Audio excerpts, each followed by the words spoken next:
매번 한국과 갈등을 겪을 때마다 수출 규제를 외치며 한국의 경제에 큰 충격을 주려는 중국제가, 그런데 이제 한국에 제대로 된 복수가 시작됐습니다.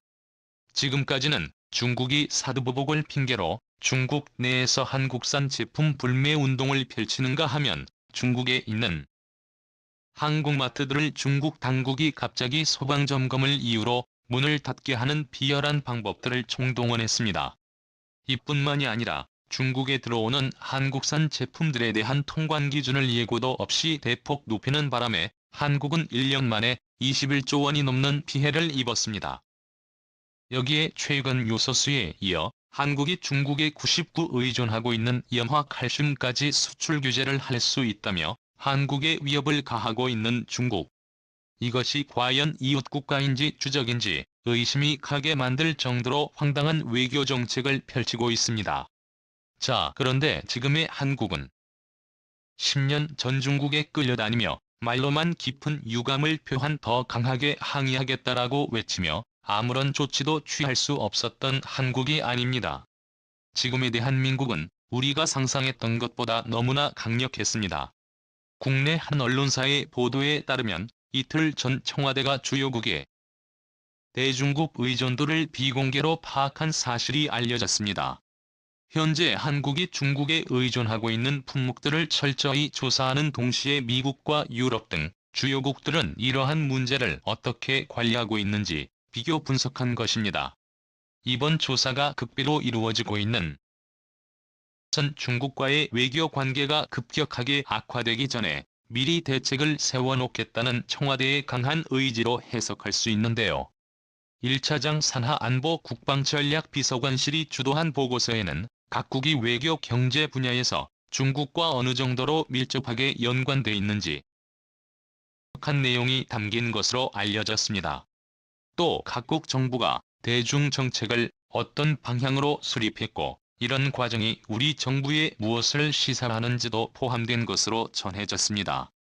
현재 2차 전지산업의 핵심 원재료인 수산화 리튬 수산화 코발트 황산 코발트의 대중 수입 의존도는 80%에 달합니다.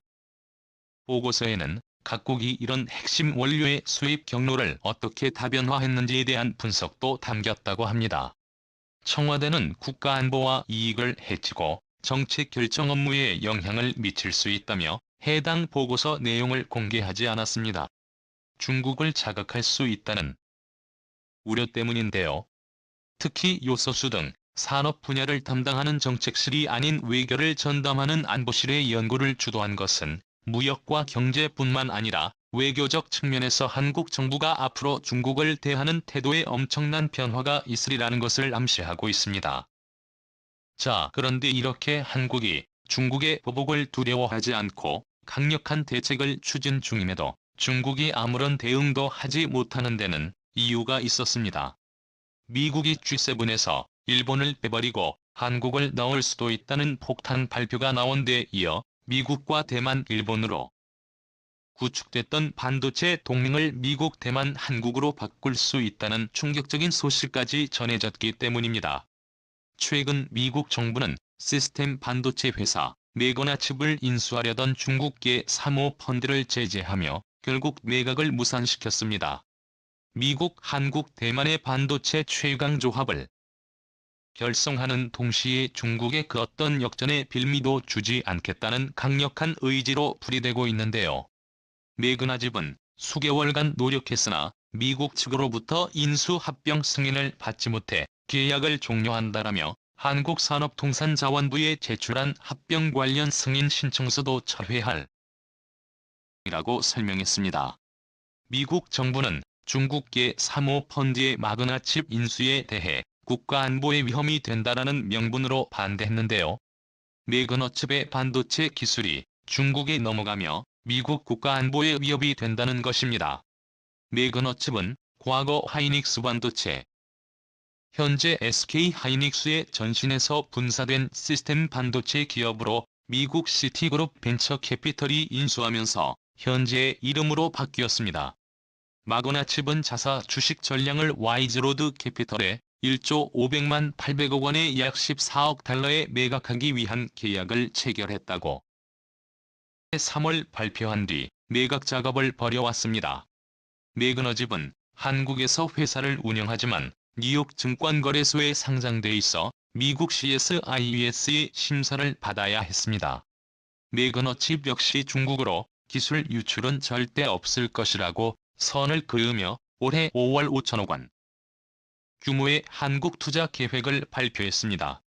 자, 그런데 이번 미국과 한국의 조치에 대한 보복으로 중국 외에 중국 내 인텔 낸드 플래시 메모리 반도체 공장을 인수한 SK 하이닉스의 인수를 허가하지 않아 계획을 무산시킬 것이란 전망이 하고 있습니다.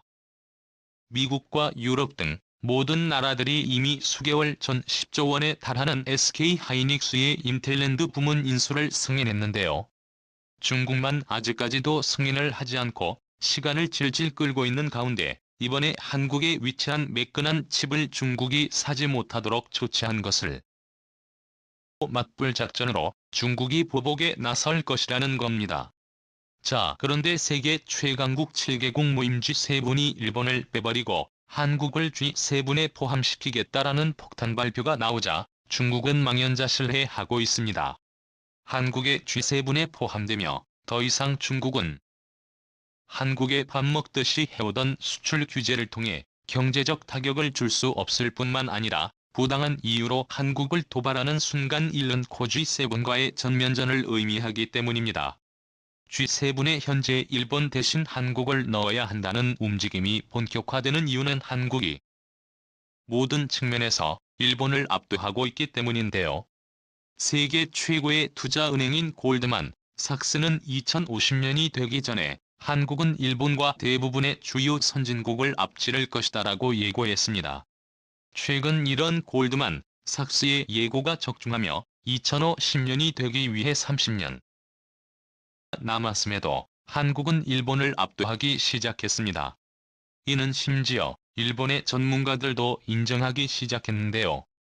노구치 유게호 히토스바시 대학 명예교수는 지난 10일 일본 경제지의 도요계의 자이기고문에서 한국이 다양한 지표에서 일본을 앞지르고 있다며 특히 최근 한국의 평균 임금은 5천만 원에 육박하며 일본보다 수백만 원이나 앞서고 있다고 전했습니다. 스위스 제네바에 위치한 국제경영개발원도 최근 2021년 세계 경쟁력 순위를 발표했는데 한국은 일본보다 무려 8단계나 높았습니다. 디지털 기술부터 시작해서 전자장부까지 어느 하나 일본이 한국보다 나은 점이 없었습니다. 게다가 최근 미국에서 이슈가 되고 있는 한국의 핵무기 보유가 현실이 되어가고 있습니다. 14일 미국 외교 전문지의 포린 어페어에 따르면 서방의 외교 안보 전문가들을 대상으로 조사한 결과 앞으로 10년간 핵무기를 보유한 나라의 수는 늘어날 것이고 가장 유력한 후보 중 하나가 바로 한국이라고 말하고 있습니다.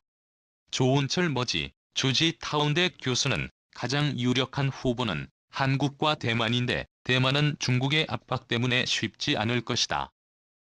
하지만 한국은 가능하다라고 전했고 프란체스카 지오바니니 하버드대 교수와 조지 페코비치 카네기 국제평화재단 부이사장도 한국이 앞으로 10년 내에 핵보유국이 될 것이라고 전했습니다. 이렇게 되면 앞으로 중국은 한국을 더더욱 건드리지 못하게 될 전망인데요. 청와대가 최근 극비로 진행한 중국 의존도 낮추기 프로젝트가 성공하며 이제는 반대로 중국이 한국의 수출 규제를 두려워해야 하는 상황이 만들어집니다. 현재 중국이 가장 많은 절대 규모를 수입해오는 나라가 바로 한국입니다. 미국이나 독일, 일본보다 압도적으로 많은 양을 한국으로부터 수입하고 있는데요. 대부분이 반도체와 반도체 장비입니다.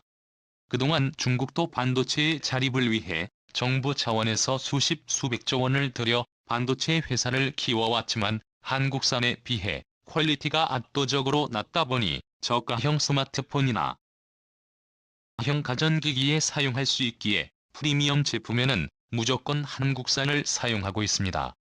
한국을 따로 살겠다고 중국이 출범한 중급 반도체 골기의 상징이었던 칭화유니그룹도 한국산보다 가격은 높은데 질은 낮은 반도체만 생산하다가 얼마 전 파산했죠. 한국이 역으로 수출 규제를 통해 중국에 반도체를 주지 않으며 중국의 샤오미와 오포, 비보 등도 화웨이처럼 한순간에 몰락할 수 있습니다. 오늘도 감사합니다. 최고로 멋진 하루 보내시길 바랄게요.